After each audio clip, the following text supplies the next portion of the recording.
KKMD-829와 일본 반응. 시험 비행 성공한 FA-50PL용 팬텀 스트라이크 A사 레이더 F-16B APG-83과 동일한 성능 지녔다?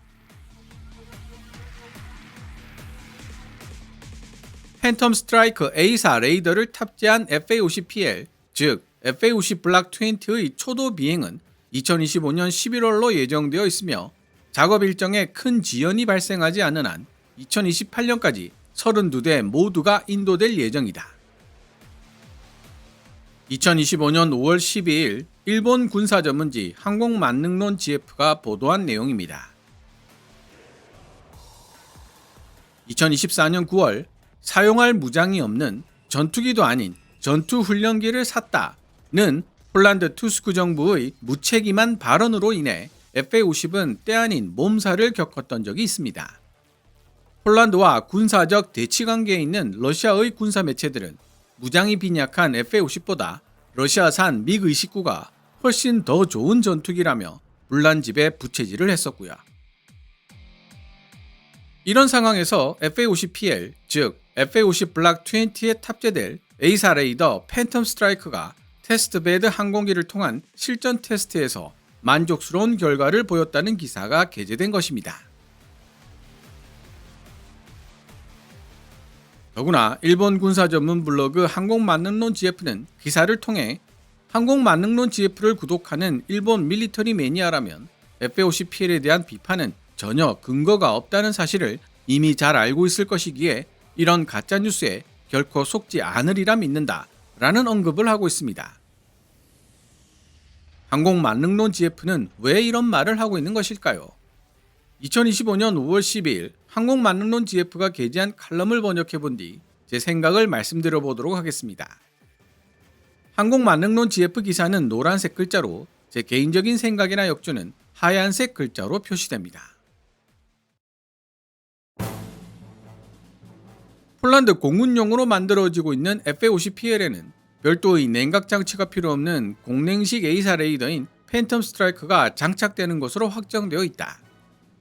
RTX는 지난 5월 6일 레이시온이 테스트베드 항공기를 이용해 복수의 공중 표적을 추적하고 지형을 정확하게 매핑하는 등 팬텀 스트라이크 A사 레이더의 시험 비행을 성공적으로 수행했다고 발표했다. 레이시온이 개발한 팬텀 스트라이크는 냉각 장치가 필요 없는 공냉식 A사 레이더라는 점에서 독특하다. 레이시온은 군사 전문지 제인즈와의 인터뷰에서 팬텀 스트라이크의 무게와 비용은 최신 A사 레이더의 약 절반 정도에 불과하다며 팬텀 스트라이크의 소형 버전은 F-16과 동등한 목표물 탐지 범위를 제공할 수 있고 중형 버전이라면 F-16보다 더 나은 탐지 범위를 제공할 수 있다고 밝혔다. 팬텀 스트라이크 A사 레이더를 탑재한 FA-50PL을 도입하게 될 폴란드 언론들은 레이시온 관계자들에 따르면 팬텀 스트라이크의 성능은 최신형 F-16 블락 70, 72에 탑재된 APG-83 A사 레이더와 맞먹는 수준이라고 보도한 바 있다. 레이시온 인텔리전스 앤 스페이스 부문 부사장이자 스펙트럼 우위를 위한 핵심 기술을 개발하고 있는 에릭 디트마스는 폴란드 매체 디펜스24와의 인터뷰에서 팬텀 스트라이크의 성능은 F-16CD 블락 52 플러스에 탑재된 레이더보다 우수하며 F-16용 A사 레이더 APG-83과 유사한 수준이라고 밝혔다. APG-83이 갈륨 비소 기술로 제작되는 반면 팬텀 스트라이크는 지라 갈륨 기술로 제작되는 데서 이러한 차이가 발생합니다. 무게와 비용 측면에서 유리한 팬텀 스트라이크는 F-16CD에도 장착될 수 있습니다. 이는 팬텀 스트라이크의 성능이 AN/APG-68 시리즈보다 우수하며 최신형 F-16, 즉 F-16 블락 70, 72에 장착된 APG-83 A사 레이더와 유사한 성능을 보유하고 있다는 사실을 의미한다.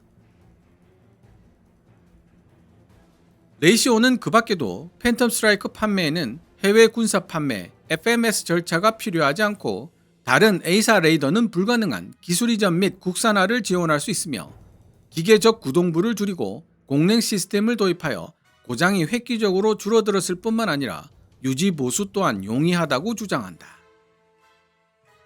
그러나 해외 군사 판매 FMS 절차가 필요하지 않다는 말은 직접 상업 판매 DCS라는 사실을 의미하고 국제 무기 거래 규정 ITAR까지 피할 수 있다는 의미는 아니다. 그래도 기존 레이더에 비해 판매 절차가 간단하고 기술 이전 장벽이 낮다는 점은 주요한 판매 포인트가 된다. 이미 언급했듯이 RTX 9 레이시오는 지난 5월 6일 테스트베드 항공기를 이용한 팬텀 스트라이크 시험 비행을 성공적으로 완료했다고 발표했다. RTX는 팬텀 스트라이크가 복수의 공중 목표물을 추적하는 데 성공했을 뿐만 아니라 지형을 정확하게 매핑했다고 설명하며 이 차세대 레이더는 위협 식별 및 대응 방식을 획기적으로 변화시킬 것이라고 덧붙였다. 미국의 유명 군사 전문지 워존 또한 A사 레이더가 기계 주사식 레이더보다 가격이 더 비쌌지만 레이시오는 팬텀 스트라이크로 이러한 상황을 반전시키려 노력하고 있다고 지적하며 작고 저렴한 팬텀 스트라이크는 유인 전투기뿐만 아니라 드론, 헬리콥터, 지상 감시 센터에도 장착할 수 있어 유무인 복합 체계에 사용될 인공지능 AI 조종 무인 전투기 CCA에 완벽하게 어울리는 센서라고 전했다. 팬텀 스트라이크를 탑재한 FA-50PL, 즉 FA-50 블락 20의 초도 비행은 2025년 11월로 예정되어 있으며 작업 일정에 큰 지연이 발생하지 않는 한 2028년까지 32대 모두의 인도가 완료될 예정이다. 그러나 FA-50PL의 AIM-120C 암람을 통합하는 작업과 관련하여 폴란드와 한국 사이에 인식의 차이가 있었다. 당초 폴란드 측은 AIM-120C를 FA-50PL에 통합시킬 것이라고 밝혔지만 실제 카이와 체결한 계약서에는 AIM-120C 통합 실현 가능성에 대한 조사만 포함되어 있었던 것이다. 따라서 팬텀 스트라이크의 AIM-120C 암람을 통합하는 문제는 통합 실현 가능성에 대한 조사가 끝이 나고 이에 대한 미국 정부의 승인이 있어야만 가능할 것이기 때문에 폴란드 측은 계약 조항을 제대로 살펴보지 않은 자신들의 실수임을 인정하고 예상했던 것보다 더 많은 기간이 필요할 것이라는 사실도 받아들였다. 방위사업청은 지난 2024년 4월 26일 2038년까지 완성을 목표로 국산 신형 장거리 공대공 미사일을 개발하겠다는 내용을 발표했습니다. FA-50PL을 폴란드에 최종 인도하는 시기가 2028년이라는 점을 감안한다면 10년 정도 공백이 발생한다는 문제점은 있지만 향후 FA-50PL, 즉 FA-50 블락 20의 확실한 중장거리 공격 수단이 생긴다는 의미로 이해할 수 있는데요. 이 부분에 대해 좀 더 알고 싶으신 분은 KKMD 703화, FA-50 KF-21용 국산 장거리 공대공 미사일과 SM-3 도입 결정한 한국, 신형 무기 개발에 5조 4천억을 투자하다 편을 참고하시면 좋겠습니다. 이 10년이라는 공백을 그냥 기다리면서 보낼 것이 아니라 FA-50에 탑재할 국산 A사 레이더를 개발하는 동시에 FA-50을 개량해 나가는 시간으로 활용했으면 좋겠다는 생각이 들었습니다.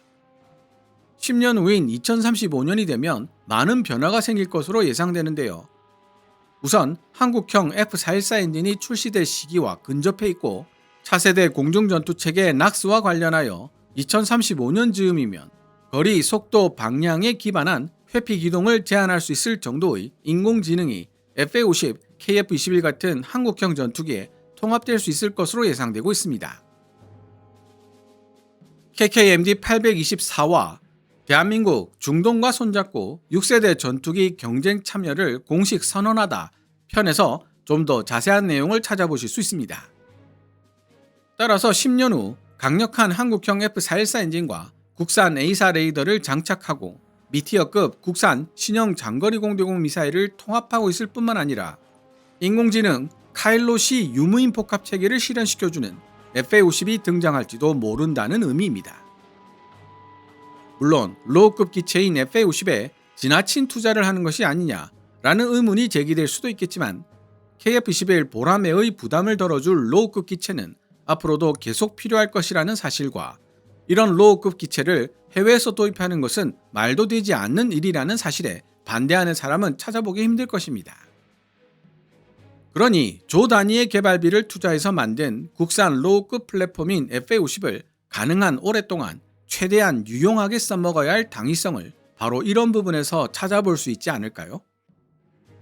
게다가 엔진부터 A사 레이더, 통합 무장, 유무인 복합 체계까지 국산 기술이 투입된다면 FA50 개량에 들어가는 비용적 부담을 최소화시킬 수 있고 해외 수출 시 발생할 수 있는 걸림돌도 미리 제거할 수 있다는 부가적인 혜택도 누릴 수 있을 것입니다.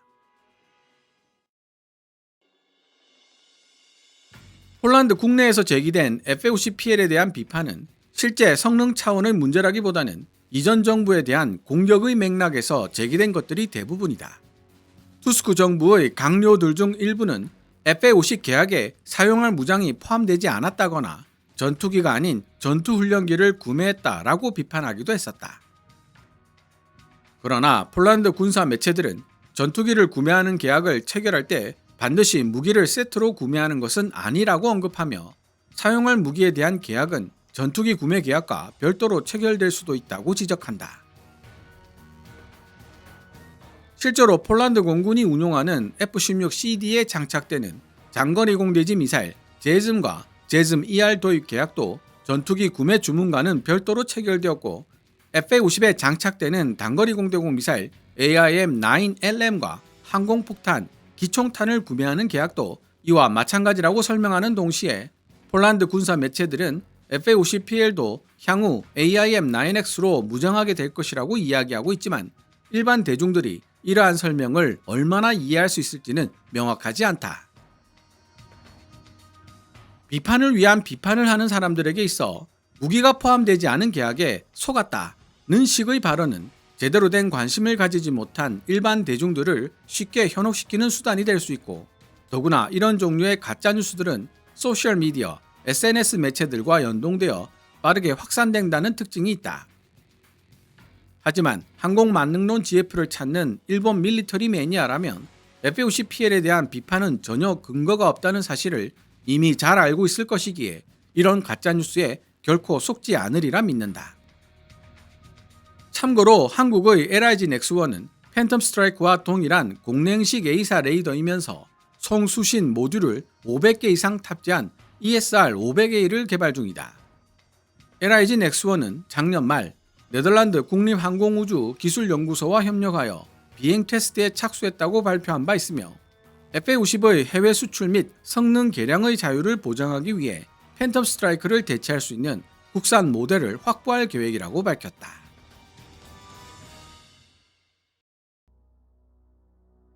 지금까지 일본의 군사 전문 블로그 항공만능론 GF가 2025년 5월 12일에 게재한 기사 FA50PL에 탑재되는 팬텀 스트라이크 테스트 배드기로 첫 비행 성공하다를 번역해 보았습니다. 대한민국과 군사적으로 긴장관계에 놓여있는 일본의 군사 전문 블로그이기는 하지만 항공만능론 GF 운영자가 나름 객관적 공정성을 유지하려 노력하고 있다는 사실을 다음의 문장을 통해 알 수 있습니다. 비판을 위한 비판을 하는 사람들에게 있어 무기가 포함되지 않은 계약에 속았다는 식의 발언은 제대로 된 관심을 가지지 못한 일반 대중들을 쉽게 현혹시키는 수단이 될 수 있고 더구나 이런 종류의 가짜뉴스들은 소셜미디어, SNS 매체들과 연동되어 빠르게 확산된다는 특징이 있다. 하지만 항공만능론 GF를 찾는 일본 밀리터리 매니아라면 FA50PL에 대한 비판은 전혀 근거가 없다는 사실을 이미 잘 알고 있을 것이기에 이런 가짜뉴스에 결코 속지 않으리라 믿는다. 일본의 군사 전문 블로그가 지적하고 있을 정도로 무장이 없다, 전투기가 아닌 전투훈련기다 라며 FA50에 대한 비판의 날을 세웠던 폴란드 투스크 정부의 태도는 다분히 의도적이고 정치적인 계산이 내포된 것이었습니다. 그러나 FA50용 장거리 공대지 미사일과 초음속 공대지 공대함 미사일 개발 소식이 연달아 전해지면서 FA50은 무장이 없는 전투훈련기에 불과하다라던 폴란드 투스크 정부의 비판은 머쓱해질 수밖에 없게 되었습니다. 더구나 차세대 공중전투체계 낙스로 일컬어지는 유무인 복합체계가 FA50에도 적용될 것이라는 카이의 결정이 발표되면서 FA50은 단순한 경전투기가 아닌 차세대 공중작전 지휘 플랫폼으로 진화될 것임을 예고하고 있을 정도죠. 항공 만능론 GF 기사에 달려있는 일본 네티즌들의 댓글을 읽어보면 어떻게든 FA50에 흠집을 내보려는 태도들도 발견되기는 합니다. 특히 FA50을 F-16과 비교하며 경전투기로서 가지는 한계, 이를테면 F-16보다 엔진 출력이 약하고 전투행동 반경도 좁으며 무장 탑재력이 떨어지는 부분을 지적하는 내용들이 보입니다. 타당한 지적입니다. FA50은 재설계되지 않는 한 로우급 경전투기라는 태생적 한계를 벗어나기 어려울 것입니다. 그러나 기사 번역 중에 역주로도 설명을 드렸지만 전투기 플랫폼 하나를 설계하고 생산하는 데는 생각보다 많은 돈이 필요합니다. 재설계를 하는데도 역시 많은 시간과 자본이 필요하죠. 유인 항공기라는 플랫폼의 특성상 작은 설계 변경에도 수많은 테스트와 그에 따른 가망 인증이 필요하기 때문입니다. 따라서 FA50의 현재 플랫폼을 최대한 활용하기 위한 다양한 방안들이 필요한데요. 인공지능으로 조종되는 무인 전투기들과 연계되어 임무를 수행하는 차세대 공중전투체계 낙스가 그 좋은 예가 될 수 있다는 생각이 듭니다. 부족한 무장 탑재력과 낮은 생존성이라는 문제들을 한꺼번에 모두 해결할 수 있는 방안이기 때문입니다. KF-21 보라매와 함께 앞으로도 계속 진화해 나갈 FA50을 소개할 생각을 하니 벌써부터 기대가 됩니다. 오늘 KKMD에서 준비한 내용은 여기까지입니다. 방송되었던 내용들은 KKMD 공식 블로그에서도 만나보실 수 있으니 구글이나 네이버 검색창에서 KKMD를 검색해 보시기 바랍니다. KKMD는 여러분들께서 챙겨봐 주시는 광고 수익으로 운영되고 있습니다만 영상 제작을 직접 지원하고 싶다면 농협 9481216701호로 후원해 주셔도 됩니다. 지금까지 시청해 주셔서 감사합니다. Kevin's Military Channel KKMD